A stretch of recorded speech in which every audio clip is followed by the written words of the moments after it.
Assalamualaikum warahmatullahi wabarakatuh.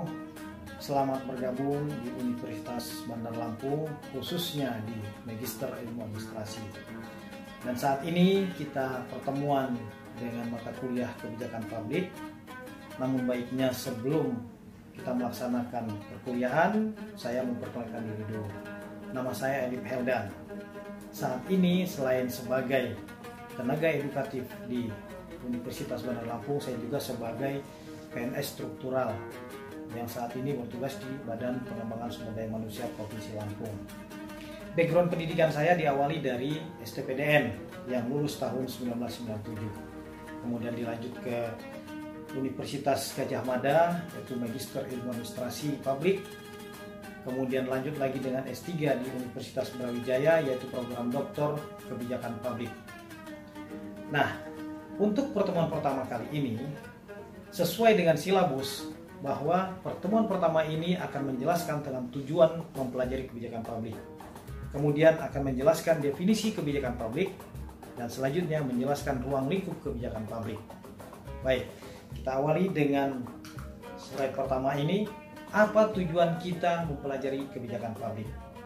Banyak yang mendefinisikan bahwa tujuan kita mempelajari kebijakan publik, ada yang mengatakan untuk mengetahui bagaimana memformulasikan kebijakan, untuk mengetahui siapa saja yang memformulasikan, siapa saja stakeholder yang terlibat dalam memformulasikan kebijakan. Selanjutnya implementasi, kemudian evaluasi. Jadi tujuan utama dalam mempelajari kebijakan publik ini agar kita menjadi orang-orang yang bijak. Apa gunanya kita ikut dalam penyusunan kebijakan tapi kita tidak bijaksana? Tentu kebijakan publik ini karena manfaatnya, dampaknya adalah untuk masyarakat, tentunya untuk kemaslahatan, bukan untuk kepentingan. Yang jelas kepentingan itu adalah kepentingan masyarakat banyak. Nah, itulah untuk mengapa kita mempelajari kebijakan publik. Yang harus kita perhatikan sebelum kita memformulasikan kebijakan publik, yang pertama kita harus menginventarisir existing condition atau real condition. Pada saat kita menginventarisir existing condition atau real condition ini, tentu yang ada adalah permasalahan. Nah, kenapa kita menginventarisir permasalahan? Untuk mencari solusi. Apa sih solusinya itu? Yang kita harapkan adalah future condition. Future condition itu adalah ideal condition yang kita inginkan. Antara existing condition dan future condition tentu ada kesenjangan, permasalahan. Munculnya permasalahan karena ada kesenjangan antara real condition dan ideal condition. Ya. Kemudian setelah kita menginventarisir permasalahan itu, tentu yang akan kita lihat inti permasalahan itu. Apa isu strategis dari permasalahan itu? Nah, kalau kita sudah menemukan isu strategis dari permasalahan itu, maka kita akan mengidentifikasi permasalahan-permasalahan mana yang menjadi prioritas untuk diselesaikan. Akan muncul kembali dari inventarisasi permasalahan itu menjadi prioritas dan akar masalahnya bagaimana. Setelah kita ketemu dengan akar masalah, maka akan kita tentukan alternatif solusinya. Nah, apa rencananya setelah kita mendapatkan alternatif solusi? Ada rencana strategisnya atau rencana operasionalnya. Nah, itulah langkah-langkah dalam pelaksanaan formulasi kebijakan.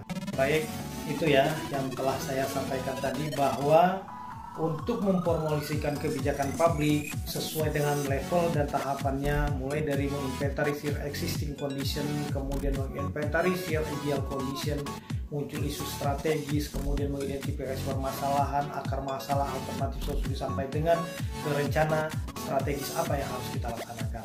Nah, itulah langkah-langkah dalam mempromosikan kebijakan. Nah, lebih jauh lagi, sebetulnya kita mempromosikan kebijakan itu terlibatnya beberapa aktor. Nanti kita akan pelajari lagi, nanti akan kita bahas tentang aktor-aktor yang terlibat dalam formulasi kebijakan, aktor-aktor yang terlibat dalam implementasi kebijakan, maupun yang aktor yang terlibat dalam evaluasi kebijakan.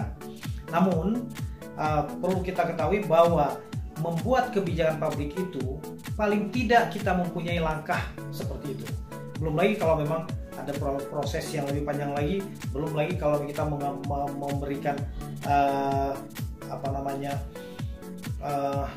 kajian-kajian akademik yang melibatkan dari pihak teknokrat.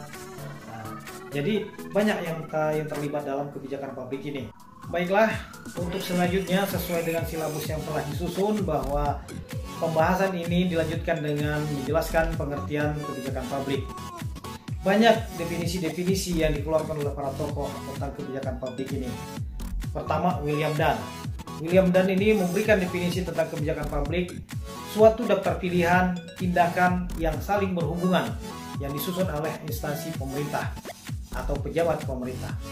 Yang kedua, Thomas Dye yang mendefinisikan kebijakan publik adalah apapun pilihan pemerintah untuk melaksanakan sesuatu atau tidak melaksanakan sesuatu. Nah, apapun pilihan pemerintah melakukan atau tidak melakukan sesuatu itu adalah golongan dari kebijakan publik menurut Thomas Dye.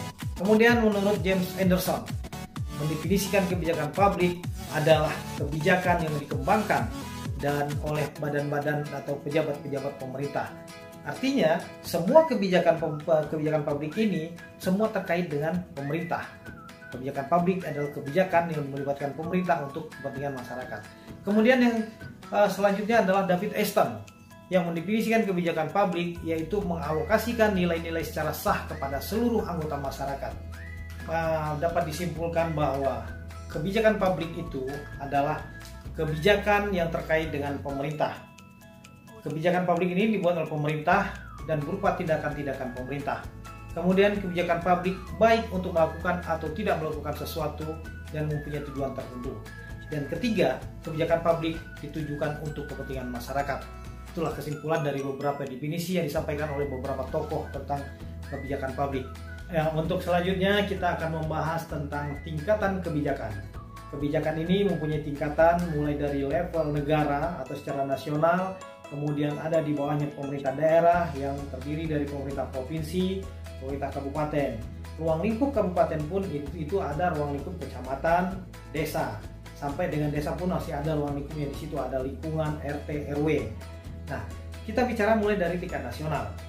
Ruang lingkup kebijakan yang tingkat yang adalah nasional adalah kebijakan yang bersifat fundamental, strategis dalam mencapai tujuan nasional atau tujuan negara yang sudah tertera dalam Undang-Undang 1945. Nah, yang kedua, kebijakan umum. Kebijakan umum ini adalah kebijakan presiden sebagai pelaksana Undang-Undang Dasar, pelaksana TAP MPR dan undang-undang lainnya untuk mencapai tujuan nasional. Kemudian kebijakan pelaksanaan adalah penjabaran dari kebijakan umum sebagai strategi pelaksanaan tugas di bidang tertentu. Ya. Kemudian di level daerah. Di level daerah ini ada pemerintah provinsi dan pemerintah kabupaten. Kebijakan di level daerah ini merupakan kebijakan umum pada lingkup daerah. Kebijakan pemerintah dalam daerah sebagai pelaksana azas desentralisasi dalam rangka mengatur urusan rumah tangga daerah sendiri. Nah, ini namanya otonomi daerah. Otonomi daerah pengertiannya adalah mengatur urusan rumah tangga daerah itu sendiri. Kemudian kebijakan pelaksanaannya seperti apa dalam pemerintah daerah ini? Yaitu kebijakan pelaksanaan dalam rangka desentralisasi yang merupakan realisasi dari pelaksanaan Perda. Kemudian kebijakan pelaksanaan dalam rangka dekonsentrasi merupakan pelaksanaan kebijakan nasional yang ada di daerah. Kemudian kebijakan pelaksanaan dalam rangka tugas pembantuan yang merupakan pelaksanaan tugas pemerintah pusat di daerah yang diselenggarakan oleh pemerintah daerah. Nah, seperti itulah ruang lingkup kebijakan mulai dari tingkatannya masing-masing. Untuk di daerah sendiri, kebijakan yang di daerah artinya di kabupaten kota yang di dalamnya ada kecamatan, kemudian ada desa, ada lingkungan sampai dengan RT RW. Nah, kita bicara dengan daerah bahwa yang mempunyai wilayah otonom itu adalah daerah.